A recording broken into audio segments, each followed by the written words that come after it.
Last month, I made $40,000 through online fitness coaching. And if I lost everything today, this is exactly how I get back to 10K per month in my first 6 months. This is the 9-step blueprint that I'd personally follow if I had to start over completely from scratch with no followers, no client results, and 0 testimonials. These are tactical, real-world strategies that work still today that any coach can use to build a 10K per month coaching business in 2025, even if you're starting at 0. So let's get into the first point. You need to cut expenses and just create a bit of a runway for yourself. Most coaches at the moment that I see, they stay stuck because their current lifestyle doesn't allow them to take risks. Their rent's really high, their lifestyle is inflated, there's no breathing room for them to really think about their business. That's why a couple of years ago, I first came out here to Southeast Asia. At the moment, I'm in Bali.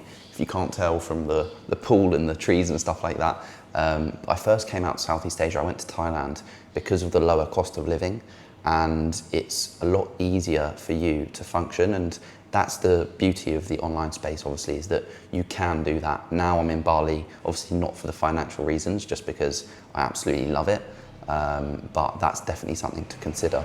Having this runway, guys, really gives you that time just to think a little bit more clearly and really focus on building that building phase at the start without having that extra pressure. So if you really are serious about this and you do want to grow a business that's going to give you freedom, you really do need to treat your lifestyle at the start like a bit of a startup business. So cut back, get resourceful, and really earn your freedom to focus. Obviously, if you're not really financially struggling at the moment, then this isn't a step that you really need to consider.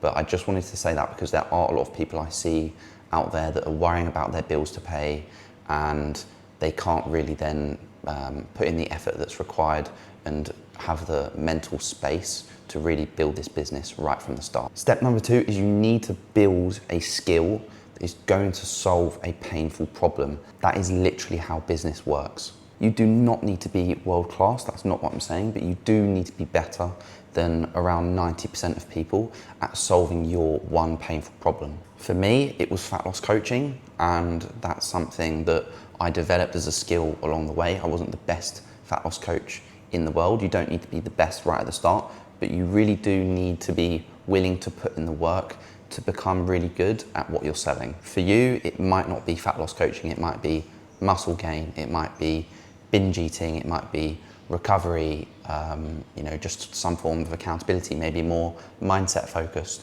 lifestyle focused, or relationship coaches. There's lots of different things out there, but you really need to pick one lane and just go all in on it, because obviously the sales and the marketing, everything like that is important, but if you have a terrible product, you're not going to go anywhere. And if you're not there yet, then I would just say give yourself 6 months. Still grow your business and do everything else that we're going to speak about today, but make sure you start studying a bit more, really learning your craft, apply for things like different courses to increase your knowledge. It doesn't have to be, the generic PT courses, for example, for fitness, because they're not even that great, to be honest. But just keep enhancing your knowledge, coach people for free. You're going to get a lot of knowledge from doing that as well. Just make sure you're tracking your results and constantly improving. Just always remember, there's a lot of these gurus out there that are going to tell you all these fancy tricks, but if you have a skill, no one can take that away from you. That is your security. Step number 3 is I really do recommend that you coach around 3 to 5 people for free. I know it's probably not what you want to hear, but just at the start, don't worry about making money just yet anyway. You just need to worry about proving that your coaching actually works, because results are what sells. Again, you can still focus on marketing and trying to get those paid clients at the same time, but if you have the space to do so at the moment, this is something that is going to pay absolute dividends in the long run. So if I personally started again with 0 clients, 0 followers, I would offer to coach 5 people for free in exchange for feedback on the coaching service, like honest feedback, testimonials, just further proof of results as well, and make sure that they're happy to refer people into the program as well, and also share their results with friends and family. These early clients are really going to be so valuable for giving you data, giving you belief in yourself as well and what you're doing. That's a big part of this with your mindset in business, and just that momentum, guys, right from the start. This phase of your business journey is going to be your foundation. It really is. Please do not skip this part. Step number 4 is you need to launch just a simple one-to-one offer. Once you've helped around 3 to 5 people, you can start building your first offer. Just make sure you keep it simple. So I'm talking like a 12-week program as a minimum commitment period for them. You need to have a clear outcome for it, and weekly check-ins, obviously that's a really important part of it as well, giving that constant feedback to clients. Simple onboarding process as well, really, really important, and making sure they've got that tracking as well. Even if you're just using Google Sheets to start for those first few clients, that's absolutely fine. Giving them Loom feedbacks, obviously, for sharing your screen and giving them feedback in that sense. And obviously WhatsApp is the best one for communication for that high touch point for the premium clients. You don't need a course at this stage and like lots of training videos. Like, you don't need some sort of fancy funnel. Do not overcomplicate this. All you really need to do at this stage is have a clear solution that really fits into people's lives. That is something that you can really sell. Don't worry too much about overcomplicating it with all the fancy tech and stuff like that at this stage. Obviously, that's gonna have its place when you start really scaling this business.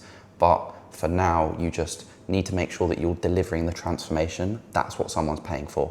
Step number 5 is you need to really focus on improving the product relentlessly. Once people start paying, this doesn't mean the job's done, guys. Like, this is where it just begins, and that shouldn't overwhelm you. If you're gonna go far in this game, that should excite you, because that's something where you're building something, you're constantly improving, and that's why I absolutely love doing what I'm doing, and that's really what gives you a real purpose and drive in your life, is constantly improving something and constantly helping people around you.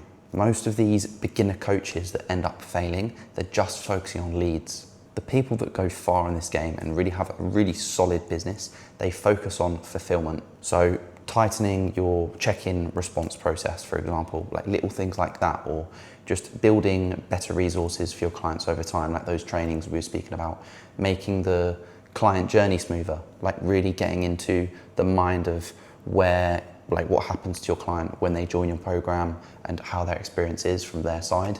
Asking your clients for feedback, doing surveys and improving on things that your actual real clients want to improve on, and just tracking results as well. Like, have KPIs in place and track these obsessively, and make sure you're constantly improving from a numbers perspective as well, whether that's the percentage of your clients that are dropping off each month, or the percentage of your clients that are actually completing their check-ins. Your clients are your biggest marketing engine. Like, a lot of people just focus on the external leads, but really is so important to make sure you're actually getting results, because those are the results that you're going to be using externally as well. And ultimately, if your clients aren't referring people and bringing other people into your business, then it's going to be difficult for you to scale. Step number 6 is increase your price with every proof point. With every 5 to 10 transformations that you are achieving within your business, your price should start going up. So say, for example, your first client's paid $200 a month, then your next price for the clients coming on board after that should be $250 per month. And then maybe you go to $275, then $300 per month. It's better to start lower, not too low obviously, but it's better to start slightly lower so you can build that confidence up within yourself from the sales perspective, but also from the client delivery perspective, knowing that you're giving the service and you've got that belief in yourself. You should only start scaling up the price point though when your product actually justifies it. Like, you don't want people dropping off when they're coming on board. You want your delivery to be improving as well. Like, that's when you should be increasing your prices, and when you can actually back up your prices with proof. It is important to bring your prices up, because this is what's going to bring in better clients anyway. And you've got to understand that if you're undercharging, this isn't humble. It's not something that's going to bring in more people. It's actually unsustainable. You need to charge what your results are actually worth, not just your self-doubt. Step number 7 is you need to hire coaches to handle fulfillment. Once you get into around that 10, 15K per month mark, you're gonna start feeling that pressure. At this point, you're running all areas of the business. You're doing the sales, the marketing, the internal stuff as well. You're doing lots of check-ins for clients, all your messages to clients. It's starting to ramp up naturally. So this is your signal as well to buy back more of your time. At this point, you should have a virtual assistant within your business as well that you should have hired to help you with some of the marketing side of things and bringing in new leads. But this is really your signal to buy back even more of your time. So this should be your second hire within your coaching business. And this is definitely the way to go instead of scaling like a group offer at this point. What you need to do is you need to hire a coach to help deliver your service to new clients. So they're going to be coaching clients exactly the same as you've been doing, but they're just working for you and they're taking a fee on for doing that. This means that you can focus on sales, you can focus on the marketing and really building that solid vision and also improving the product. Your new coach is going to handle the program delivery for any new clients, check-ins, the accountability, everything like that that you've been doing for your own clients up until now. And this is really a game changer for you as a business owner at this point, because you can start with one great coach and really make sure that they're doing this properly. And you can build procedures around this and have this all documented. Make sure you're reviewing their check-ins, like make sure they are a really, really good coach. And you can document this process in a SOP, a standard operating procedure, so that then in the future, when you need another coach, then either your current coach can train up that coach for you, or you've already got everything in the SOP in one place to hire up this next coach. Now, this is an exciting time for you guys because you have a system. You don't just have like a job and you're not just overwhelmed with like so many tasks that you can't complete yourself. Like you're not capped.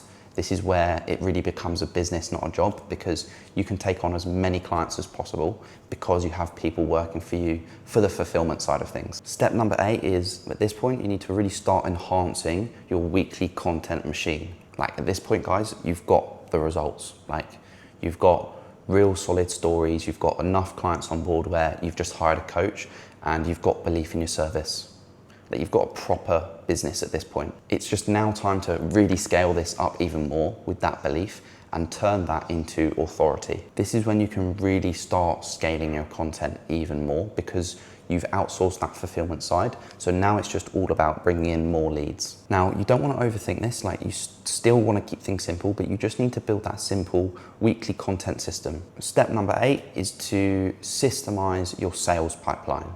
Now that your delivery and your content are all covered, your next move is to really optimize and automate this sales engine. This is where maybe we do start implementing more on the technology side of things to help you out. This is really how you go from just grinding to actually growing and scaling. So whether this is building a CRM or some sort of fancy leads tracker, or even if it's just having more clear KPIs with the people that work for you, you know, your virtual assistant and your coach, having a bit more of a system there, having, you know, more of a detailed process for scripts, SOPs, objection handling frameworks that you're following, just making sure that everything that you're doing is repeatable. This is how you scale a business. On the content side, identifying top performing posts and building more sequences around this, or having someone do this for you. Lead flow as well, really systemizing that from your content into conversations, into those booked calls. It's just all about processes at this point. Like you're no longer a coach, guys. You at this point, you are obviously that leader, but you're also that sales closer, bringing people into the program.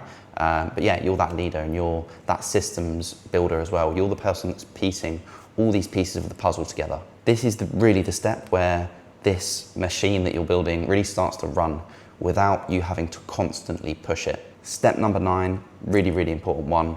This is all about staying lean in your business, making sure you've got a lean business, but also staying focused as well and proof driven. You do not necessarily need 10 team members or something like that. Like you don't need loads and loads of fancy systems. You can hit 15 to 30K plus just with one coach, one virtual assistant, one simple sales process, and one great offer that delivers insane results. This is how you stay lean with your business, with your profit margins, and you stay focused and you just stay obsessed with the results you're getting, because this is what's going to drive more traffic through your business. This is where a lot of people get lost at this final point.